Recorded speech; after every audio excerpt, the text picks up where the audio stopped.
오늘 우리에게 주시는 하나님의 말씀입니다. 요셉이 자기 아버지를 장사하러 올라가니 바로의 모든 신하와 바로궁의 원로들과 애굽 땅의 모든 원로와 요셉의 온 집과 그의 형제들과 그의 아버지의 집이 그와 함께 올라가고 그들의 어린아이들과 양떼와 소떼만 고센 땅에 남겼으며 병거와 기병이 요셉을 따라 올라가니 그때가 심히 컸더라. 그들이 요단강 건너편 아닷 타작마당에 이르러 거기서 크게 울고 애통하며 요셉이 아버지를 위하여 7일 동안 애곡하였더니 그 땅 거민 가나안 백성들이 아닷마당에 애통을 보고 이르되 이는 애굽 사람의 큰 애통이라 하였으므로 그 땅 이름을 아벨 미스라임이라 하였으니 곧 요단강 건너편이더라. 야곱의 아들들이 아버지가 그들에게 명령한 대로 그를 위해 따라 행하며 그를 가나안 땅으로 메어다가 마므레 앞 막벨라 밭굴에 장사하였으니 이는 아브라함이 해쪽 속 에브론에게 밭과 함께 사서 매장지를 삼은 곳이더라. 요셉이 아버지를 장사한 후에 자기 형제와 호상꾼과 함께 애굽으로 돌아왔더라. 사랑하는 성도 여러분, 평안하셨습니까? 오늘도 주님께서 주시는 말씀과 함께 은혜로운 하루를 열어가시기 바랍니다. 오늘 우리에게 주실 하나님의 말씀은 창세기 50장 7절에서 14절 말씀입니다.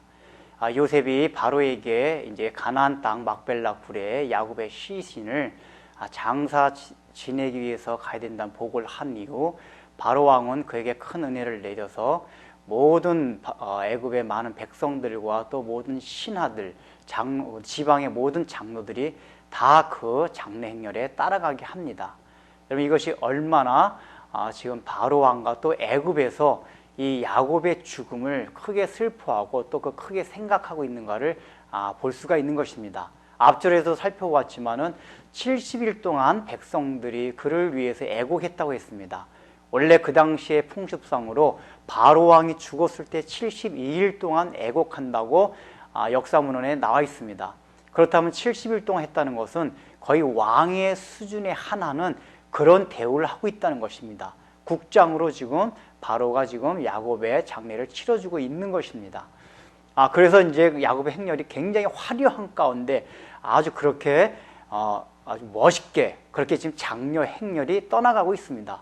여러분 한번 생각해 보십시오. 모든 애굽의 그런 대관들과 또 군대들이 호위하고 이스라엘 백성들도 어린아이와 가축만 빼고는 다 그 행렬을 따라 가나안 땅으로 가고 있습니다. 여기 성경에 보면 그 행렬이 매우 컸더라. 그러니까 엄청난 숫자가 지금 야곱의 장례 행렬에 끼어서 가고 있다는 것입니다.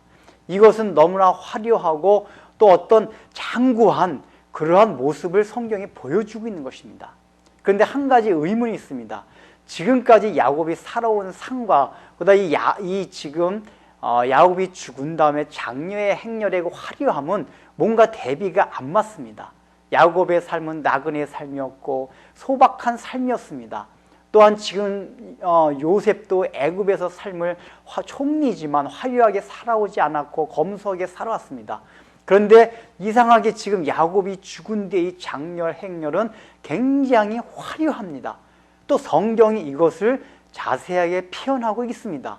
지금 성경 가운데 이렇게 화려한 장려 행렬은 다른 성경에 아무 데도 없고 여기에 오직 유일한 곳입니다. 그렇다면 왜 성경이 이 야곱의 화려한 장례 행렬을 이렇게 기록하고 있을까요? 그것은 첫 번째로 지금 이 야곱이 지금처럼 살아왔던 그 삶이 아니라 죽은 뒤에 가는 삶이 이렇게 화려하다는 것을 보여주는 첫 번째 목적이 있습니다. 원래 지금 가고 있는 땅이 어디입니까? 막벨라 굴입니다. 그런데 막벨라 굴을 향해 가는 그 길이 실제적으로는 이렇게 모든 세상이 존경하고 또 세상이 우러러보는 그러한 아름답고 화려한 곳이라는 것을 보여주고 있는 것입니다. 그런데 역설적인 것이 있습니다. 그 당시에 그러한 화려한 장례 행렬이라면은 반드시 피라미드를 만들어서 피라미드로 향하게 되어 있었습니다. 근데 여러분 한번 상상해 보십시오.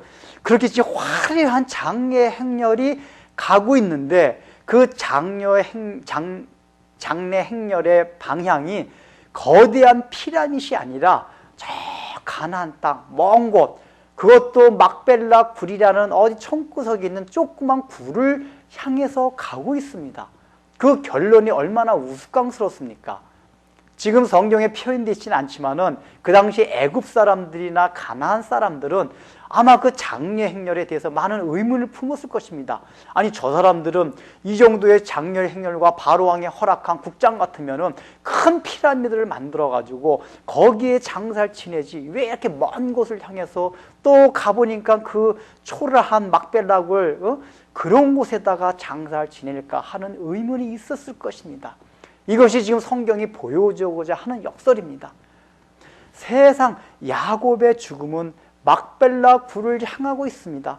그런데 세상 사람들이 원래 화려한 장례라고 생각하는 것은 큰 피라미드에 장사 지내는 것입니다.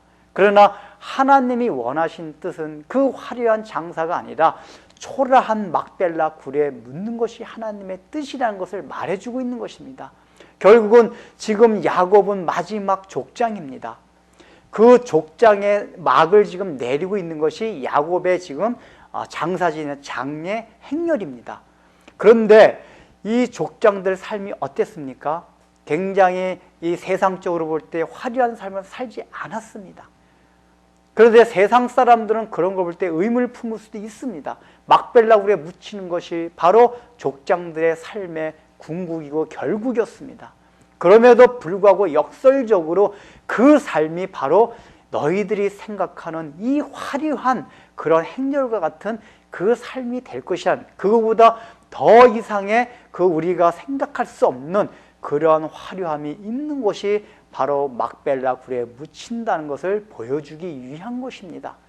그러므로 우리는 이것을 통해서 이제 족장들의 삶에 가는 그 행렬이 오히려 피라미드가 아니라 초라한 막벨라 굴이라는 것을 우리가 우리 신앙생활 가운데서 늘 생각함으로써 비록 우리의 삶 가운데 예수 믿는 사람들의 삶은 저 피라미드가 아니라 막벨라 굴을 향해 가는 그 삶이란 것을 늘 마음에 의식해야 할 것입니다. 기도하겠습니다. 하나님 아버지, 야곱의 장례 행렬은 국장으로서 굉장히 화려했으면서도 그 궁극적으로 가는 것은 초라한 막벨라 굴을 향해 가고 있었습니다. 그것이 가나안 사람이나 애굽 사람들이 볼 때는 얼마나 의문스러운 행렬이었겠습니까?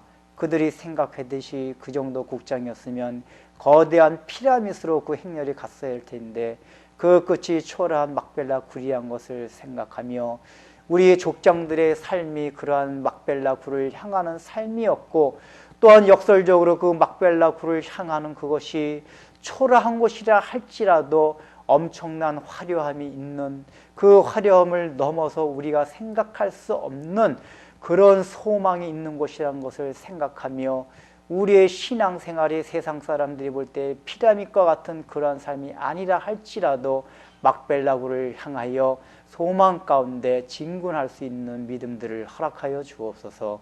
예수님의 이름으로 기도드립니다. 아멘.